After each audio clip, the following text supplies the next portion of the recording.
A satisfação também, a responsabilidade de falar aqui da Universidade de Salamanca e assim me permita estender a nossa gratidão a todas as universidades brasileiras que nos ajudam com a pesquisa, com a ciência, a estabelecer, a provar de fato esse nexo da má alimentação, do agrotóxico, dos ultraprocessados, com uma série de doenças e morte.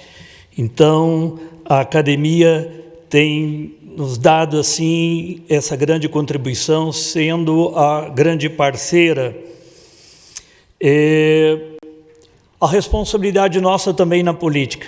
Permita citar o Papa Francisco, que na sua primeira viagem, ele resgata que a política é a forma mais sublime de exercer a caridade. E a verdadeira política, ela está de fato na democracia, porque a representação de fato do povo, do interesse do povo, é o bem comum. Lamentavelmente, a gente tem enfrentado uma contaminação ainda das democracias, contaminação pelo poder econômico, e isso tem levado grandes prejuízos, sobretudo para a população vulnerável. E é nesse sentido, me permita, senador, tentar recuperar, fazer uma retrospectiva até para os companheiros deputados, senadores, entenderem, para a gente também superar os desafios. No Brasil, iniciamos um processo da política de segurança alimentar em 2003, em 2002, eleito o presidente Lula, inicia o seu mandato em 2003, reeleito, e foi então até 2010, com a eleição da presidenta Dilma, continuamos a avançar nas políticas de segurança alimentar, um conjunto de políticas e programas, e que foi interrompido com um golpe parlamentar em 2016. Vejam que em 2016 começa todo um desmonte. Até 2016 o Brasil tinha saído do mapa da fome, reconhecido pela FAO. Saiu do mapa da fome. E não foi uma tarefa tão fácil, exigindo muito diálogo do Executivo com o Legislativo. Mas inicia o desmonte. Em 2018, aprofunda o desmonte das políticas de segurança alimentar. A primeira canetada em janeiro de 2019, no dia da posse do então presidente, ele extinguiu o CONSEA. Ao extinguir o Conselho de Segurança Alimentar Nutricional Sustentável, inicia o desmonte do CISAM, que é o Sistema Nacional de Segurança Alimentar. Desmonta toda a interlocução dos ministérios. Por isso que, com a volta do presidente Lula, uma das primeiras ações foi reconstituir o CONSEA.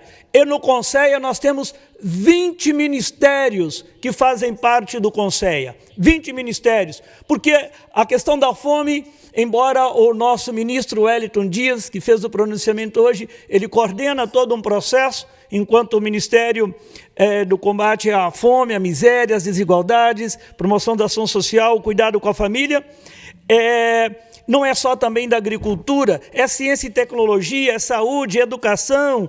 Então, por isso, os 20 ministérios que compõem o Conselho de Segurança Alimentar. E foi já, retoma agora então, de 2023 para cá, a retomada da Política Nacional de Alimentação e Nutrição, cuidando então assim de todos, visando melhorar as condições de alimento, nutrição, saúde da população brasileira, promovendo práticas alimentares saudáveis e a vigilância alimentar nutricional. Por isso também a importância do Ministério da Saúde.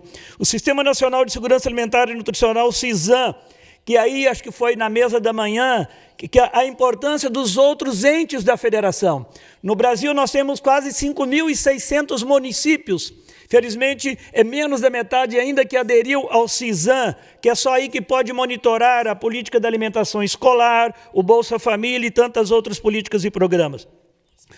Uma reformulação do Programa de Aquisição de Alimento, o PA, com reajuste. Não resolve criar o PA se o Congresso, se o Parlamento não acompanha com reajuste. Os agricultores abandonam o programa porque não está sendo bem remunerado. Então, o reajuste e ampliou o PA, inclusive a criação do PA Sementes, onde o governo também compra sementes, resgatando as sementes prioritárias, como o arroz, o feijão, as manivelas da mandioca, vários produtos importantes para a cesta básica, para garantir para que, sobretudo, as mulheres possam passar a produzir.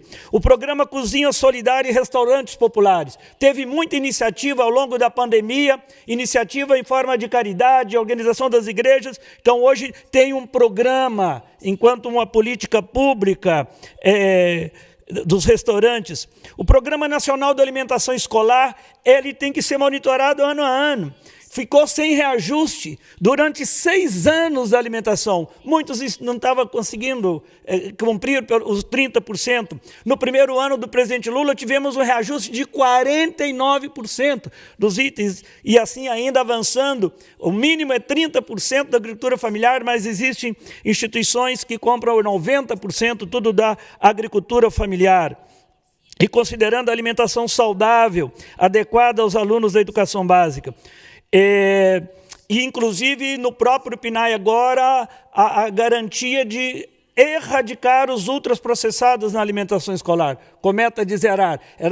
Era tolerável 20%, este ano 15%, o ano que vem 10%.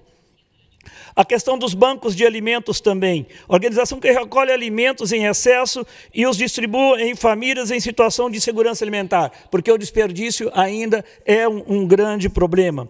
O Plano Nacional de Abastecimento Alimentar, o PLANAB, e o Plano Safra, que visam, então, garantir a produção, o abastecimento e a distribuição de alimento, especialmente para a agricultura familiar. A questão da logística, não basta incentivar a produção, o beneficiamento, mas ter veículos que possibilitam também esse transporte.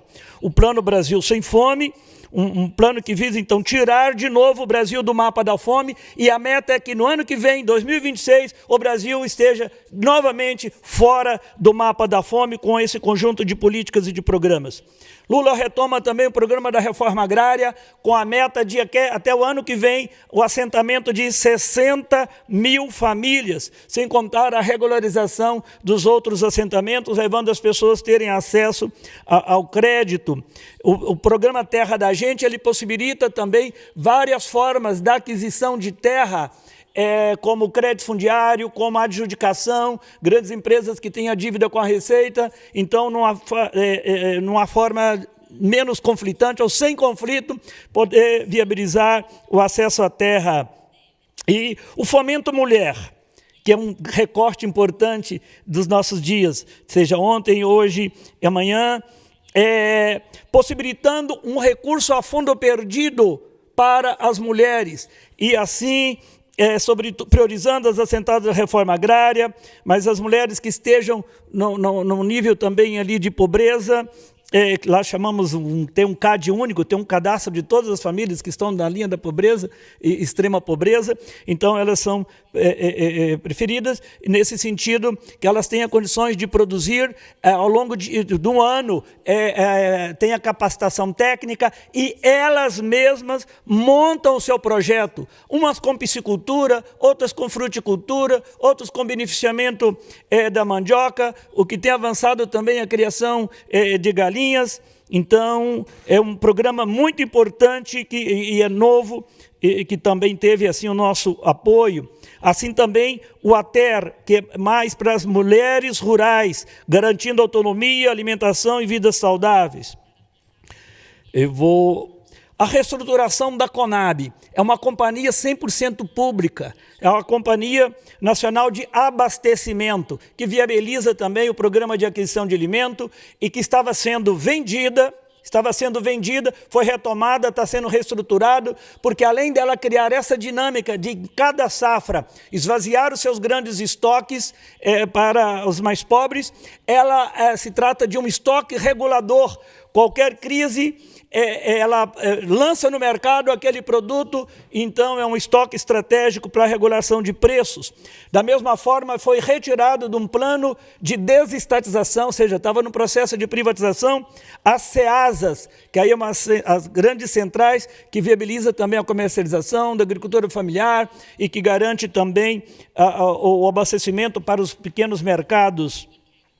A criação da Política Nacional de Agricultura Urbana e Perurbana, de autoria nossa, com a participação do CONSEA, de toda a sociedade civil, e então é um grande avanço na otimização dos espaços urbanos, periurbanos, e grande parte dessa população é oriunda do campo, da zona rural, e com a negação das políticas agrícolas e agrárias na década de 70 e 80, foram para os grandes centros.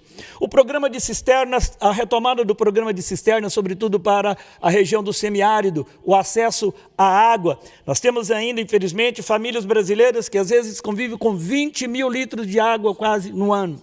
Então, essa coleta das águas de chuvas, muito importante, e nós estamos avançando com a autoria nossa, junto da Frente Parlamentar, a Política Nacional das Barraginhas e Ecotécnicas, que aí possibilita, por toda a área rural, segurar a água de chuva, possibilitando reabastecer o lençol freático e tentando superar os poços artesianos. Felizmente, no Brasil, tem poços artesianos de 400 metros de profundidade, o que vem contaminar o lençol freático. Quem tem o dinheiro tem acesso à água, e quem tinha ainda uma nascente, com o rebaixamento do lençol freático, fica sem a água superficial. Então, por isso que essas tecnologias que o Brasil já está cooperando também com alguns países da África, através da Embrapa, com essas tecnologias, possibilitando, então, isso também evita as enchentes, porque às vezes em poucos minutos tem uma grande pancada de chuva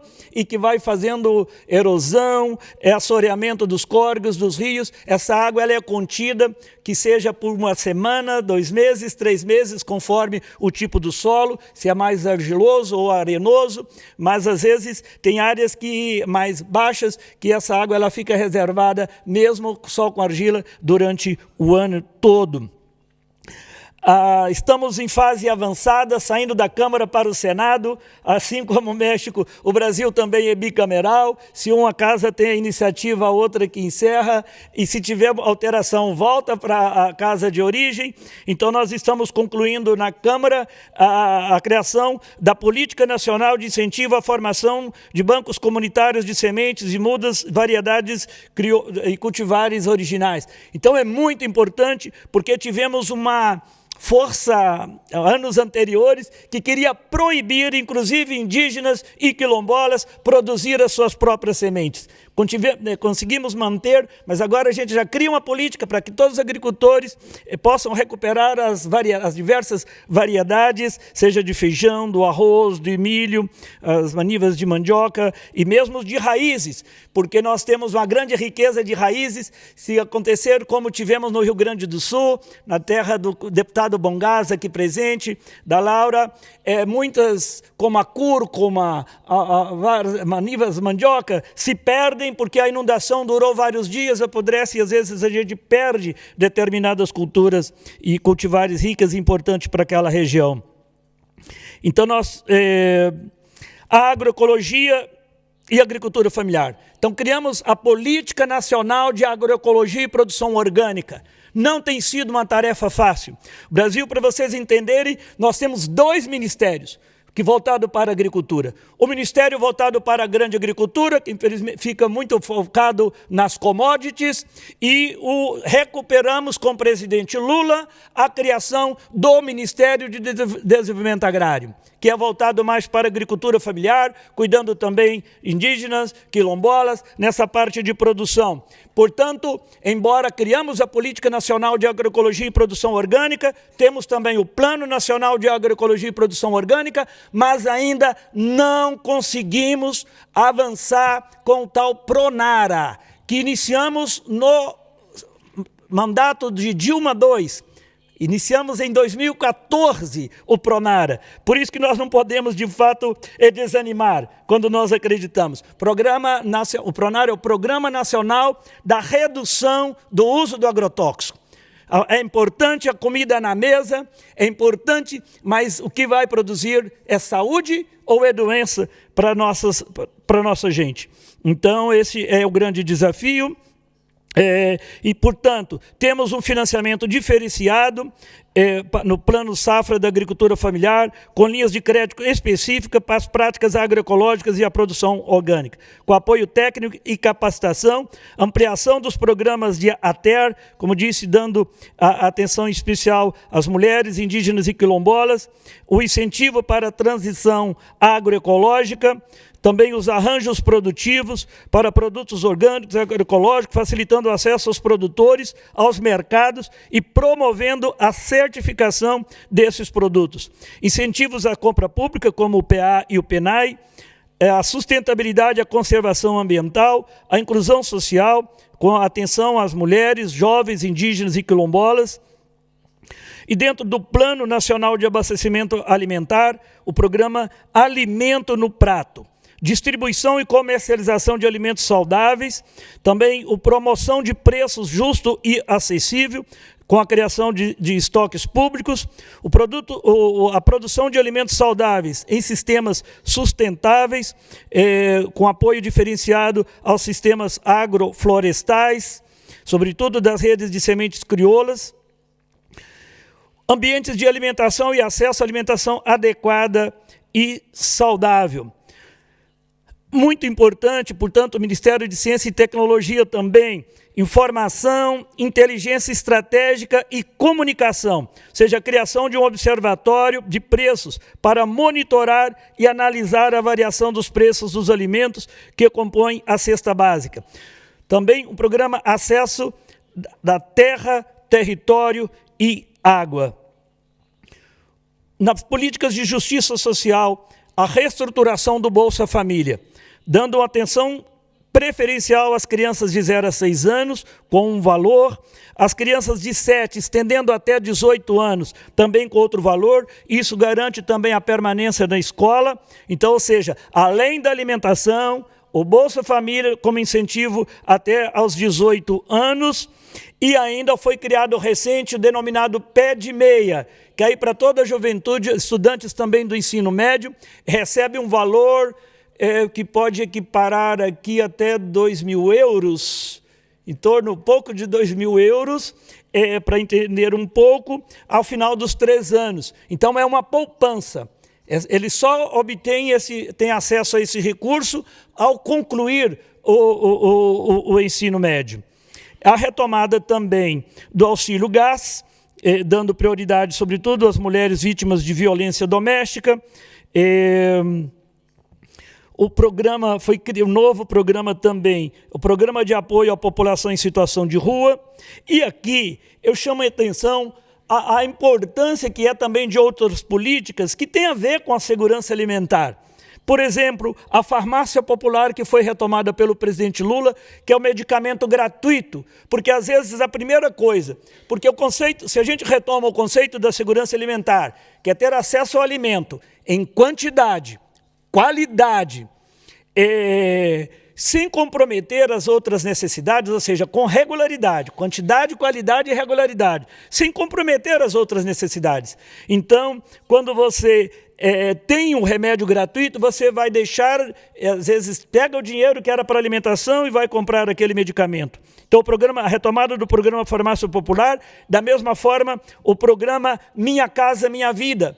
Então, um novo formato do Minha Casa Minha Vida. Não reeditou simplesmente o Minha Casa Minha Vida, que todas as famílias que estão naquela lista de pobreza, que nós chamamos também no CAD único, não paga nada. Antes, no Lula 1, Lula 2, Dilma 1, Dilma 2, pagava um pequeno valor, uma mensalidade. Agora, quem está nesse CAD único não paga nada, tendo acesso à moradia, então é mais um recurso que pode vir para a mesa, garantindo assim a verdadeira segurança alimentar. Uma grande conquista e lançamento já neste ano são os restaurantes nas instituições federais.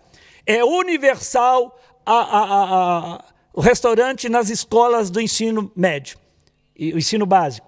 Mas não tínhamos ainda a universalidade nas instituições federais. Então agora chegamos a 100% dos restaurantes nas instituições federais e ainda mais de 100 novas instituições federais. Novas instituições, sim, tem os campos, às vezes uma única instituição se desdobra em 4 ou 5 campos, então mais de 100, inclusive uma instituição exclusivamente quilombola, uma instituição exclusivamente quilombola, reconhecendo as desigualdades. Quando falamos que ainda o nível da fome atinge mulheres, negros, indígenas e os rurais, porque foram sempre os públicos desprovidos do acesso à educação, desprovidos do acesso a uma série de políticas e de programas. Outra conquista importante, já vou indo para o fim, é a política de valorização do salário mínimo. Verdadeiro reajuste do salário mínimo. O aumento do poder aquisitivo da população, proporcionar a possibilidade e aos agentes econômicos. Então, beneficiando aqui mais de 59 milhões de trabalhadores, resulta em um incremento na renda anual. A nova cesta básica também.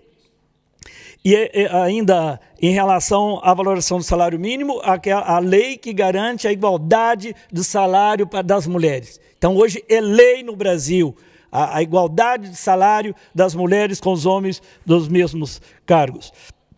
A nova cesta básica na reforma tributária é zero os impostos para a cesta básica. E ainda uma nova composição da cesta básica, como alimento de 10 grupos diferentes, como os feijões, cereais, raízes, tubérculos, legumes, verduras, frutas, castanhas e nozes, carnes e ovos, leites e queijos, então, óleos, gorduras, café, chá.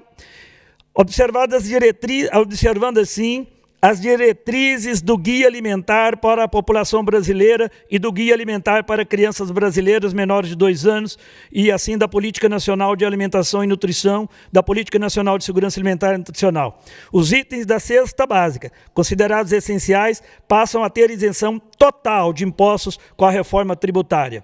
Caso então do arroz, feijão, carnes, farinhas e outros. Então, tudo começa pela nossa alimentação. As doenças ou a nossa saúde? A vida ou a morte? Começa pela alimentação. Então nós temos grandes desafios enquanto parlamentares e como construir esse consenso, considerando ainda a contaminação de grupos econômicos da nossa democracia, visando apenas o lucro e não a qualidade de vida, a dignidade. Não é à toa que ainda no Brasil nós enfrentamos em determinadas atividades econômicas o trabalho escravo. A cada ano são recuperados trabalhadores e trabalhadoras em situação de escravidão. Isso para nós ainda é uma vergonha, é um escândalo, porque para determinados grupos que estão na política, e não é a verdadeira política, porque a política em si é o compromisso com o bem comum, querem trabalhadores e trabalhadoras vulneráveis, empobrecidos, porque se torna presa fácil para setor econômico que não tem ética, que não tem a ética. E aqui eu encerro, senador, cumprimentando o primeiro-ministro da Espanha pelo seu posicionamento em relação ao que está acontecendo na faixa de Gaza. Porque nós não podemos também ficar indiferentes. Os temas melindrosos têm que ser também enfrentados, porque não podemos ser indiferentes. Porque se essa atividade desses dias nossos aqui tem um recorte de gênero, o que acontece na faixa de Gaza, como disse o próprio presidente Lula, Papa Francisco também tinha denunciado essa situação. Por que um genocídio? Porque o extermínio de crianças e de mulheres é assustador. É assustador. Já passa de 50 mil mortes, e a maioria mulheres e crianças. Então não podia deixar de encerrar, dizer que a fome, ela não tem fronteira. É uma responsabilidade de todos nós. Não se indignar diante da fome e da miséria, onde quer que ela esteja acontecendo, é uma frieza, é uma postura desumana. É uma postura desumana. Por isso, a nossa indignação. Encerro ainda com uma única palavra: compaixão. Compaixão não é uma palavra religiosa. Compaixão é a nossa capacidade de, ao se manifestar, ao nos reagir ou agir, é nos colocar no lugar do outro, no lugar do outro. E ainda é muito triste a pessoa ter que mendigar para ter acesso à comida. É responsabilidade nossa também. E é com essa tarefa que a gente está aqui, encerro e agradeço pela atenção.